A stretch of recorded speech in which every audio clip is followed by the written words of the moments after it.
He spoke once, then again, slower, hoping they'd finally grasp what he meant. But the silence in the room didn't change. They heard him, they just didn't care. This is where it begins, the slow death of those who beg for clarity. Not for truth, not for justice, for understanding. As if the right combination of words could dissolve the contempt in someone's eyes.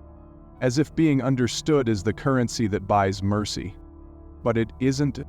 Understanding is a luxury given by equals. When you demand it, you admit weakness. You kneel without realizing, thinking your explanation makes you stronger. It doesn't. It shows you're still hoping for approval, still trapped in the delusion that someone else's perception of you must align with your own. This is not fear. This is dependence disguised as sincerity. Children cry to be heard. Men fall when they keep crying as adults. Not because they lack courage, but because they can't accept being misread. They want their decisions to be seen as noble, their silence as depth, their rage as justified. They want the label to match the content. But the world doesn't label, it brands. You said it gently. You said it directly. You said it logically. Still, they twisted it, not because your message was unclear, but because power doesn't come from being understood. It comes from not needing to be. Every time you clarify, you sink deeper into the courtroom of perception. And once you're there, you're not a man anymore. You're evidence. Noticed something? The powerful don't explain. They speak or they don't. But they never justify. Because they know the moment you seek understanding, you lose positioning. You become available. And availability is not connection, it's exposure. This is the hidden transaction behind every sentence that starts with, "Let me explain." It's not about sharing truth. It's about trying to control how others see you. And nothing signals helplessness louder than trying to manage your image in someone else's mind. There's a reason dictators write manifestos but never apologize. A reason kings are silent when accused. A reason the most dangerous person in the room is the one who looks through you, not at you. Now ask, if your strength depended on never being understood again, could you survive? If not, you're not afraid. You're still begging. The need to be understood is not a flaw. It is a trap, designed so elegantly that even the proudest fall into it while thinking they are rising. It wears the face of vulnerability, communication, honesty. But beneath it is hunger, and hunger makes you predictable. A man obsessed with being understood is easy to control. He repeats himself. He explains motives. He apologizes in advance. He reveals every step before taking it, hoping someone will nod in approval. He is not dangerous. He is digestible. There is no strength in transparency when your audience is adversarial. There is only exposure. And exposure is currency for those who intend to reduce you to pieces they can name, categorize, and eventually destroy. Look at every institution of control: courts, schools, religions, governments. Each demands your explanation. Each demands your story, your intent, your soul, not to accept it, but to dissect it. Once explained, you are no longer a presence. You are a file, an entry in a system. The more you speak, the less weight your words carry. Because speech, in the hands of the misunderstood, becomes erosion. The self is worn down not by attack, but by self-disclosure under pressure. Every tyrant smiles when his target starts explaining. Not because the explanation is wrong, but because the moment has already passed. The moment of assertion is gone. Now you're reacting, negotiating, proving. You've stepped off the battlefield and into the confession room. You can see it in relationships. Two people argue. One raises his voice, but not in anger, in desperation. He's not trying to win. He's trying to be understood. But once you're trying, you've already lost. because now your emotions are no longer fuel, they're evidence. And the other person becomes the judge. This is why silence is not absence, it's resistance. It's the refusal to turn yourself into a product for someone else's evaluation. And only the strong resist the temptation to be interpreted. Society sells you the myth that being seen is healing, that if someone finally gets you, your pain will vanish, but it won't. Because understanding doesn't undo wounds. It only gives you permission to carry them more proudly, and that pride is still a leash. Look at how easily people trade their sovereignty for validation. They share their traumas, their beliefs, their doubts, not to connect, but to be certified as real. As if being believed gives them meaning. But belief from others is a leash of gold. It looks like affirmation, it smells like belonging, but you are still collared, still dependent. The need to be understood is a beautiful lie. A lie told by those who need you obedient. A lie that turns kings into explainers, soldiers into victims, and thinkers into performers. Because once you believe that being understood is necessary, you will perform your truth instead of living it. And performance is the death of essence. The desire to be understood did not arise in isolation. It was engineered, not by design, but by centuries of subtle force. Domestication masked as culture, obedience framed as communication. From the first moments of life, the child is conditioned. Use your words, not to express, to appease. Tell me why you did that. Not to understand, to identify deviation. Say it so others understand you. Not for clarity, for conformity. This isn't language. This is filtration. Society teaches early that the misunderstood will be isolated, mocked, punished, that silence is guilt and deviation is sin. So the child adapts, not by thinking clearer, but by thinking safer. Not by forming truth, but by shaping it for palatability. The brain rewires under this pressure. Entire neural circuits evolve for social calibration. Mirror neurons light up not when you see yourself, but when you imagine how others see you. You become a mirror, not a being. A reflection of projected expectations. This is not empathy. This is survival. In schools, the students with the best explanations are rewarded. Not the boldest thoughts, the most digestible ones. Not the disruptive truths, the elegant summaries. Every essay, every oral exam, every dialogue is a training ground for strategic self-presentation. You are taught that if you cannot explain your position, it has no value. But in power structures, the opposite is true. The most influential figures rarely explain themselves. They impose. In politics, in war, in business, explanation is a luxury for the powerless. The strong state their terms. The weak narrate their intentions, hoping not to be misread. Social media weaponized this flaw. It transformed private thought into public offering, a stage where millions feel compelled to clarify, to contextualize, to confess. A single sentence now carries the burden of total interpretation, so they expand it. They add disclaimers. They soften tone. They edit personality until nothing remains but apology wearing the mask of communication. This is no longer expression. It is preemptive damage control. You explain not because you're wrong, but because you fear the consequences of being misunderstood. And this is the mechanism. They taught you that being misunderstood equals rejection. Rejection equals exile. Exile equals death. Not literal death, but social erasure. The primal fear of being cast out by the group. It's not logic, it's biology. The same evolutionary software that kept the early human alive inside the tribe now forces the modern mind to plead, "Please see me correctly." But no one sees you correctly. Not because they're malicious, because they can't. Perception is projection. No matter how perfectly you craft the message, it passes through corrupted lenses: envy, memory, ideology, fatigue, distraction, contempt. And still, you try. You optimize your tone. You edit your story. You rehearse your truth. Not to protect yourself, but to avoid the terror of being miscast. This is not communication.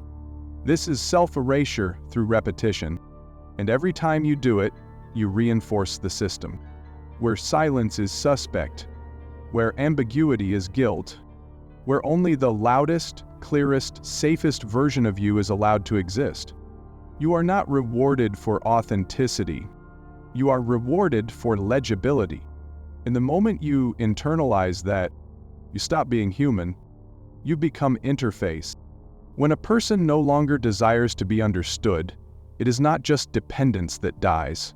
It is the entire illusion of closeness that collapses with it. The comforting fiction that others might truly see into you, feel what you feel, and validate your essence dissolves. What remains is a brutal clarity. People were never trying to understand you. They were reacting, projecting, comparing, reducing. Suddenly, the landscape of human connection changes. What once looked like intimacy now appears as mutual negotiation. Most relationships, under this light, reveal themselves not as bonds between souls, but as alliances of mutual approval. Conversations, once believed to be sincere, are exposed as tactical exchanges. One person shapes their words for acceptability, the other rewards them with nods of perceived connection. He begins to notice the pattern. Every attempt to explain was not an act of liberation, but of submission. Every shared truth was not a gift, but a compromise.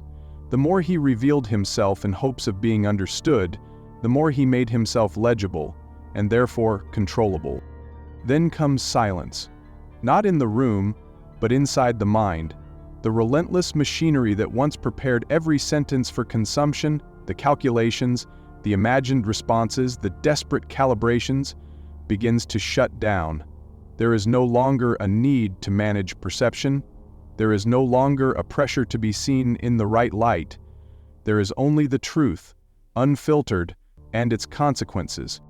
This silence does not bring peace at first. It brings detachment. Without the feedback loop of being understood, actions become pure function. Words become tools, not bridges. He no longer speaks to be received. He speaks only when necessary. Often, he says nothing. The experience is mistaken by others as coldness. People interpret his absence of explanation as arrogance, emotional detachment, or condescension. But what they are truly witnessing is the end of availability. He no longer offers himself as a mirror for their comfort. He no longer hands them keys to his internal world. This makes him unreadable, and unreadability is unacceptable in a culture addicted to interpretation. When someone refuses to perform their emotions in a digestible format, they are labeled dangerous, unstable, or indifferent. The reality is simpler and more threatening. He has withdrawn the permission to be defined. He no longer tries to sound reasonable, kind, intelligent, or relatable. He no longer softens the edges of his truth for the sake of palatability. He no longer participates in the theater of mutual reassurance. He watches people struggle, not because he hurt them, but because he no longer plays the part they needed him to play. Their sense of safety depended on their ability to read him, to reduce him, to slot him into a familiar narrative. Without that ability, they feel lost. They relied on his explanations to feel safe around him. They mistook transparency for trustworthiness. They used his need to be understood as a tool of alignment and control. Now that the need is gone, the alignment fractures and the control disappears. What remains is distance, but it is not isolation. It is not a void. It is space, unnegotiated, unpolished, unperformed. And he now lives in a world without translation. In this world, being misunderstood is no longer a threat. It is the price of sovereignty. He accepts that most will never grasp his motives, his silences, or his choices, that no amount of explaining would ever grant him the dignity he commands in stillness. This acceptance is not comforting, it is clarifying. It strips away the last layer of illusion. There is no more audience, no more approval, no more echo. There is only presence. And presence, once severed from explanation, becomes power. The individual who stops explaining himself does not become silent out of pride or contempt. He withdraws because he understands the cost of interpretability. He realizes that the more accessible his interior becomes, the more leverage others acquire. What can be understood can be classified. What can be classified can be manipulated. Therefore, he removes himself from that equation entirely. He no longer seeks clarification, not because he believes misunderstanding is irrelevant, but because he accepts that interpretation is never neutral. In every act of interpretation, power shifts. Language does not bridge the gap, it maps it. Whoever defines the meaning defines the territory. If he speaks to be understood, he is surrendering the map of himself to someone else's cartography. He begins to approach communication as a tactical operation. Each word must justify its exposure. Each sentence must serve a structural purpose. He does not reduce speech to minimalism, he refines it into precision. There is no attempt to soften, convince, or charm. There is only clarity stripped of social lubricant. In the absence of constant explanation, people start projecting. They construct narratives, not based on truth, but on emotional need, historical bias, or perceived threat. He allows this to happen without interference. He understands that correcting perception does not eliminate distortion, it only encourages further negotiation. Negotiation implies mutual recognition of influence. He is not negotiating. The structure of his behavior begins to shift. He makes decisions without prefacing them with justification. He sets boundaries without theatrical displays of reason. He ends interactions without retrospective commentary. He acts with finality, not because he lacks flexibility, but because he rejects performative compromise. He does not resist misunderstanding as a threat to reputation. He regards it as insulation. Those who misread him are no longer threats, they are blind by design. He no longer interprets confusion as a deficit in communication. He sees it as a reflection of asymmetrical investment. If others do not see clearly, it is because they are not prepared to see without projection.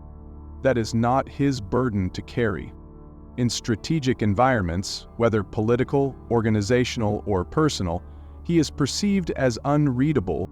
This quality produced discomfort, which others translate into hostility or arrogance. But he does not correct them. He understands that distance is a necessary condition for non-subordination. Proximity invites familiarity. Familiarity demands explanation. Explanation creates hierarchy. He does not offer proximity without cost. His presence begins to change the dynamic in every room. People become more cautious, not because he is aggressive, but because he provides no cues. There are no emotional signals to decode, no verbal disclaimers to ease tension, no smiles to signal permission. They must relate to him based on what he does, not on how he feels. This removes their usual tools of influence.